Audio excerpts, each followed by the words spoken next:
Bon, Adeline, alors déjà, je voulais te remercier encore une fois d'accepter ce temps avec moi sur ton retour par rapport à la formation. Et en fait, avant de parler de la formation, j'aimerais bien que tu puisses nous dire un petit peu comment tu en es venue à Montessori, en fait.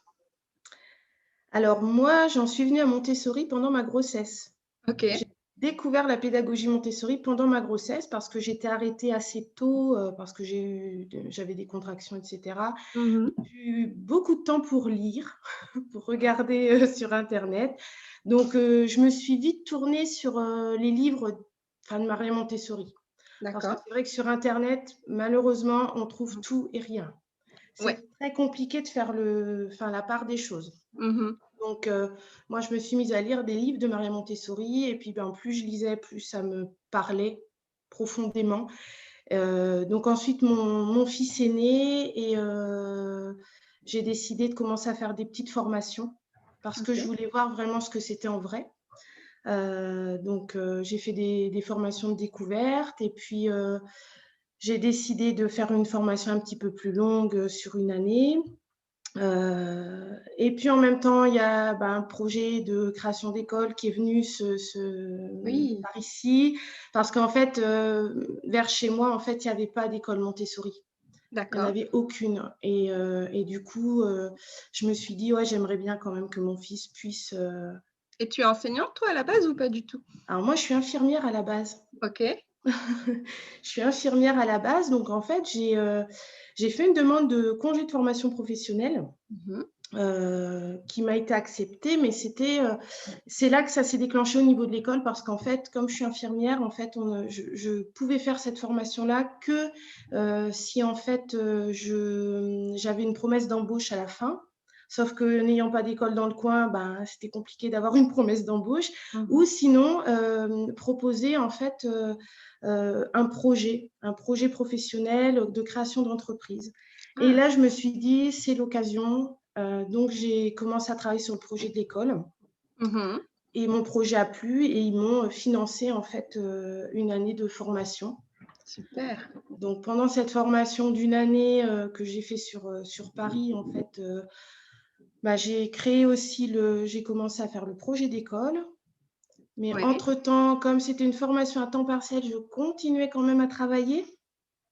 D'accord. Donc, ça a été une année très difficile quand même, enfin, très prenante.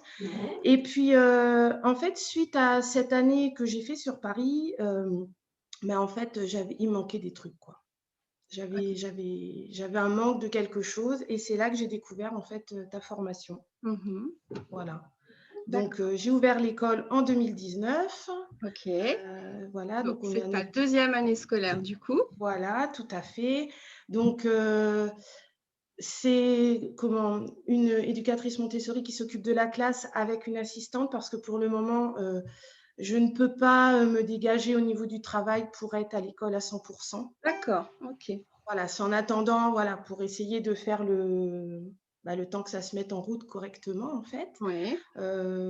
Mais bon, j'y suis très souvent, hein, parce que tous mes jours de congé, en fait, je m'occupe de l'école, je vais quand même en classe. Enfin voilà, je m'investis aussi énormément au niveau de l'école. D'accord. Voilà, voilà, voilà. Et du coup, comment est-ce que parce que si je comprends bien la formation que tu as suivie avec moi, du coup, c'était pas la première. Non. Comment est-ce que tu l'as vécue, cette formation-là et comment est-ce que comment ça t'a parlé, en fait? Alors justement, en fait, la première formation que j'ai fait, j'avais vraiment la sensation qu'il me manquait quelque chose, quoi. On n'allait pas au fond des choses D'accord. et j'avais, du mal à me alors, sans parler, en fait, des activités propres et du matériel propre, mais au-delà de ça, aller plus profondément pour savoir pourquoi on fait les choses, en fait. Ah oui. Voilà, il me manquait vraiment quelque chose de profond que j'ai retrouvé, en fait, avec ta formation. D'accord. Parce qu'en fait, avec ta formation, tout est cadré, Mmh. c'est très cadré. Moi, il y avait des activités que je n'avais jamais vues, hein, Mmh. qu'on m'avait jamais présentées, en fait. Donc, c'était, voilà, j'ai vraiment retrouvé de la profondeur au niveau des activités, de ta présentation des activités, mais au-delà de ça, c'est tout ce qu'il y a autour, en fait, le pourquoi du comment, en fait, pourquoi on fait les choses. Mmh. Enfin, et puis, comment? Des choses plus profondes par rapport, à l'enfant, tout simplement. Beh, Mais j'insiste, hein, toujours beaucoup là-dessus. Je pense, tu es abonnée à mes emails, donc oui, tu oui, dois en oui, oui. lire certains et c'est vrai que j'insiste beaucoup sur cette importance des 2 piliers, hein, d'effectivement du matériel, Mmh, de la rigueur que ce matériel demande dans la présentation, mais aussi dans la maîtrise des progressions finalement, hein, parce qu'il y a ouais, quand même un ordre à respecter. Et puis en même temps, cette connaissance de l'enfant, cette connaissance de son fonctionnement, de son développement, de la posture aussi qu'on peut avoir, tout à fait. envers lui et de se rendre compte, enfin, moi c'est quelque chose que je dis souvent, j'ai été faire beaucoup de stages dans différentes écoles et c'est vrai que j'ai rencontré des écoles où il y avait tout le matériel Mmh, mais où ça n'allait pas du tout au niveau, voilà, relationnel et cetera et puis des écoles, notamment une, dans des quartiers assez défavorisés, à Cologne en Allemagne où il y avait pas beaucoup d'argent. Mais par contre, voilà, j'ai jamais vu une école comme ça au niveau des j'ai s adultes qui y travaillaient, quoi. mmh, Voilà, donc le budget, pour le matériel, j'entends souvent: «Ouais, ça coûte cher» et cetera. mmh, Mais le plus important n'est pas toujours là. Surtout que je ne sais pas si tu l'as déjà observé parce que ça fait que la deuxième année que tu as ouvert ton école, mais tu verras qu'il y a un truc de fou, c'est que les enfants, ils ont pas forcément toujours besoin du matériel Montessori pour apprendre, que le matériel, c'est pas une fin en soi, mmh, quoi. Que, c'est un coup de pouce qui est magistral et il est phénoménal au niveau du coup de pouce justement que ça peut donner, mmh. mais qu'un enfant peut aussi apprendre sans et donc l'idée, c'est justement d'avoir cette réflexion, de savoir quand est-ce qu'il faut le proposer, quand est-ce que c'est utile, quand est-ce que ça va servir l'enfant, en fait. C'est ça. Et souvent, justement, au niveau des formations qu'on a eues, que j'avais eues, on parlait beaucoup du matériel, Mmh, mais au-delà de ça, en fait, quand est-ce qu'il faut l'observation de l'enfant, mmh, qui est le plus important, en fait. c'est clair. Et ben, ça, en fait, on l'avait pas. Mmh, Comment observer? Comment se dire, «Ben, oui, voilà, tel moment, là, on va pouvoir lui proposer ça» et mmh, en fait, c'est ça qui est super intéressant et nous, à l'école, c'est vrai qu'on travaille vraiment en équipe parce que mon éducatrice Sarah, elle est formée à Montessori depuis 20 ans. Elle a été formée en Afrique du Sud. ah, Il y a 20 ans, elle a eu son école en Afrique du Sud, donc OK. elle a déjà cette expérience-là Mmh mh. et en même temps, elle a du coup déjà fait un énorme travail sur, l'enfant, sur l'observation et en fait, ça fait tout.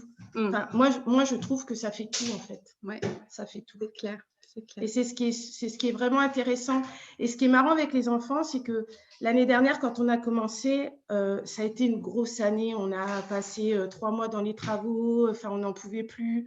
On a ouvert l'école, les travaux n'étaient même pas complètement finis et c'était mais un stress total. Mais les enfants, mais ils s'en fichaient totalement que les travaux Mmh, n'étaient pas finis et le pire, c'est que quand en cours d'année, pendant les vacances scolaires, on refaisait des travaux, alors, on refaisait le sol, on refaisait une peinture, ils s'en apercevaient même pas. En mmh, fait, il y a que les parents qui s'en apercevaient. ouais. Et ça, et c'est ça, en fait, ce qui est important avec les enfants, c'est qu'en fait, les enfants, enfin, je sais pas comment expliquer, mais ça nous avait posé question. On a dit: «Mais en fait, ils sont là». On leur a dit: «Mais vous vous êtes rendus compte qu'il y a des choses qui ont changé?» Et non. En fait, ils étaient là, ils venaient, c'était leur endroit et en fait, Ouais. bah, c'était naturel, en fait. Bah, surtout si vous avez pas bougé enfin, si vous avez pas bougé le matériel de place. Alors, C'est-à-dire que c'est leur référence. on avait un peu bougé parce qu'on était obligés, parce qu'en fait, on a réaménagé au fur et à mesure de Mmh, l'année. En fait, on rajoutait les étagères par rapport au matériel. On n'avait c'est pas ce qu'il faut voulu faire. mettre tout le matériel au départ. C'est ce qu'il Mais faut faire. voilà, mais par contre, à chaque vacances scolaires où on avait retravaillé sur le matériel, le jour où les enfants revenaient, Sarah se posait avec eux et expliquait Mmh mh. qu'on avait fait des changements, que ça, ils pourraient le retrouver ici et tout. Ouais, Donc tout leur était expliqué au fur et à mesure et en fait, on s'est rendu compte qu'ils se sont énormément adaptés. Il y oui. a pas eu de ils étaient pas perdus en fait, Mmh. Beh, grâce aussi à ce moment-là où que Sarah prenait pour expliquer justement, hein, aux enfants.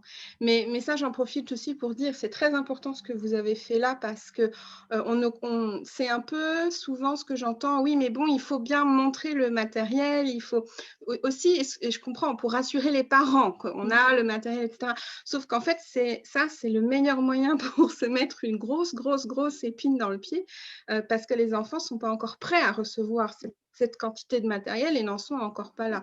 Donc effectivement, il y a une stratégie. D'ailleurs, je l'explique, hein, dans la formation, Mmh. ça fait partie des bonus, hein, où j'explique justement comment est-ce qu'on va amener on va dire ces 2-3 premières années, parce que cette transition-là, elle peut durer 2-3 ans. Comment Mmh. est-ce qu'on fait justement pour amener cette transition-là pour que, bah, finalement, on ait le résultat que tu expliques ici? C'est-à-dire Mmh. que ça se passe bien. C'est pas, alors oui, c'est un peu agité peut-être à certains moments, c'est Mmh. normal, mais Mmh. c'est pas le chaos, intersidéral où tout est en bazar, tout est mélangé, les enfants se tapent dessus avec les barres rouges et où ça part dans tous les sens, quoi. Mais après, l'année dernière, on a commencé avec des enfants en fait, enfin, petite et moyenne section Mmh mh. au niveau des âges. Donc, on n'avait pas de grands. Mmh. Donc, on s'est dit, c'était logique pour nous de se dire, bah, on met pas le matériel, enfin, pour les grands, ça sert à rien. Ils en sont pas là, en fait. Mmh. Donc, et du coup, on a fait ça par étapes et ça s'est super bien, Mais oui. ça s'est très bien passé. Donc là, cette année, on a commencé l'année avec une classe complète Oui. parce que là, on avait des grands et là, on commençait à avoir besoin d'un matériel un petit peu plus enfin, avancé, Mmh entre mh. Mmh guillemets. mh. Mmh. Donc là, on a une classe complète. Il nous manque juste les clochettes. Mais pareil, les clochettes viendront, mais pour le moment, on ne les met pas encore. On va faire des choses avant, enfin, on fait des choses avant les clochettes. Euh, Il y a plein mais de c'est choses à vrai. faire avant les clochettes. Oui, voilà, il y a plein de choses à faire avant les clochettes. Et donc, voilà, mais du coup, là, on voit que les enfants, ils se sont vraiment appropriés la classe. Là, cette année, ils se sont vraiment appropriés la classe. Bon, bah, il y a juste pour les petits, les boîtes d'objets, les petits objets. Bon, bah, ils les mélangent hein, tout le temps, mais bon, ça, c'est, voilà, c'est Ça pas, fait partie de la vie. voilà, c'est tellement attirant pour eux que de toute Ah oui. façon, on peut pas faire autrement. Mais sinon, ils se sont vraiment bien, bien approprié la classe, quoi. Et là, c'est vrai que cette année, en plus, on gagne des enfants régulièrement. Là, en cours d'année, on en a accueilli 5 de plus qu'à la rentrée. Et, et c'est là aussi qu'on s'aperçoit que les entrées en cours d'année, eh ben, les enfants, ils s'adaptent super bien. Oui, moi j'en fais Parce toute qu'en l'année fait, comme aussi. on n'est pas, voilà, tout à fait. Et en fait, les parents, c'est une question qui se pose. Mais comme ils arrivent en cours d'année, est-ce qu'ils vont s'adapter? Et en fait, on se rend compte que, alors là, l'enfant, ça ne lui pose aucun problème, en fait. Du tout. Et ouais. Et avec ton Donc fils, voilà, du c'est coup, au une niveau plus belle année. personnel, comment est-ce que tu sens que justement tout ce cheminement avec Montessori a pu te nourrir ou a pu changer quelque chose? Euh, ben, ça a changé beaucoup de choses. Il y a à beaucoup de moments, je me suis posé la question, je me suis remise en question par rapport à l'éducation que j'ai eue. Mais même si j'ai eu une éducation, enfin, mes parents étaient enfin, bienveillants et voilà, mais il y a quand même des choses qui sont ancrées en nous, Mmh. de toute façon, qui sont des fois même un petit peu, enfin, euh, même maintenant, il y a des fois, on sent que ça monte, ça monte, ça monte, et puis on se dit, bon, alors voilà, c'est pas forcément simple. Mais en même temps, on voit les résultats parce que malgré tout, là, il a 4 ans et demi.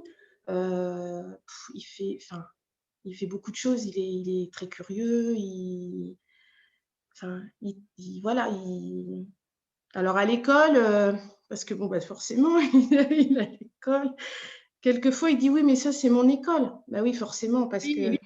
Ma fille fait pareil, hein, je te Et puis des rassure. fois, ouais, enfin, mais enfin, je m'inquiète pas du tout en fait pour lui parce que je vois qu'il se débrouille, même s'il n'est pas forcément des fois intéressé par des activités qui seraient de son âge entre guillemets à l'école, il fait plein d'autres choses. Donc en fait, on se met pas la pression en fait. On Non. se met pas la pression. Ça, c'est super important, hein. Là aussi, c'est quelque chose, j'entends souvent, même dans des écoles Montessori où effectivement des personnes disent: «Ah oui, mais il ou elle n'est pas du tout intéressé par les Mm. activités, donc il n'est pas fait pour la pédagogie Montessori». Ça, c'est une phrase qui me fait un peu hérisser Mm. Ouais. hérisser les poils parce que la base, la philosophie même de Maria Montessori, c'est de s'adapter à tous les enfants. Mm. Tout à Donc fait. voilà, c'est sûr que si on a un gamin, par exemple, qui est très, je pense là à un enfant qu'on a cette année, il est très, très, très moteur, par exemple. Donc lui, il a besoin de bouger tout le temps. Mm. C'est sûr que les petites activités de vie pratique, toutes calmes, avec le transvasement, bah, pour l'instant, c'est pas pour lui, même si c'est Mm. son âge. Donc en attendant, il fait autre chose, il travaille d'autres choses Mm. et c'est quelque chose qui viendra du coup plus tard. Pour l'instant, c'est le gap, il est trop important. Donc on travaille sur d'autres choses en ce moment, quoi. Et c'est pas ce que je dis tout le temps, il n'y a pas de programme. Non. Même si on a un curriculum, donc un ensemble de matériel qu'on va proposer pour une tranche d'âge, il n'y a pas de programme. Donc, OK, il apprendra à transvaser autrement, c'est pas grave. Mm. Nous, on a reçu les inspecteurs il y a 2 semaines.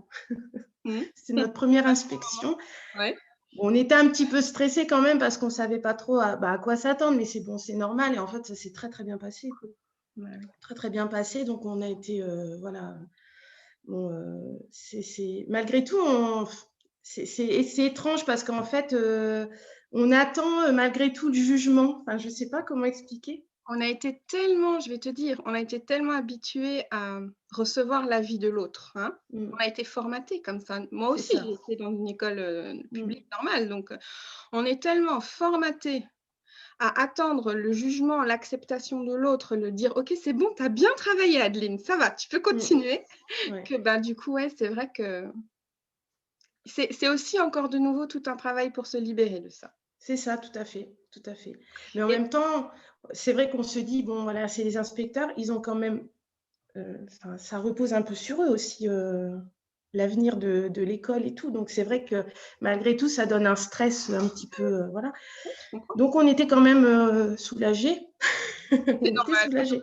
carrément, carrément. Et du coup, si je devais encore te poser une question, ce serait, qu'est-ce que tu peux conseiller? Alors soit à des mamans qui s'intéressent à la pédagogie Montessori pour leurs enfants, soit à des enseignants ou des personnes comme toi qui sont porteurs d'un projet, on va dire, de création d'école. Qu'est-ce que tu pourrais leur conseiller? Après tout ce chemin que tu as fait, qu'est-ce qui, toi, te semble le plus important? Alors, moi, ce qui me semble le plus important, c'est déjà de prendre les informations enfin, dans les livres de Maria Montessori, Mmh. dans pas prendre n'importe quelle information comme ça sur internet. Il faut vraiment se plonger dedans parce qu'en fait, on se rend compte qu'il y a beaucoup de choses qui sont pas, que les gens ne comprennent pas ou qui sont mal comprises. Comme, ah ben, dans les écoles Montessori, l'enfant fait ce qu'il veut. Mmh. Non, c'est pas comme ça. Mais ça, en fait, à partir du moment où on pose le terme de liberté, ça Ouais. veut dire que c'est du laxisme. En fait, c'est relié un petit peu au laxisme, je trouve.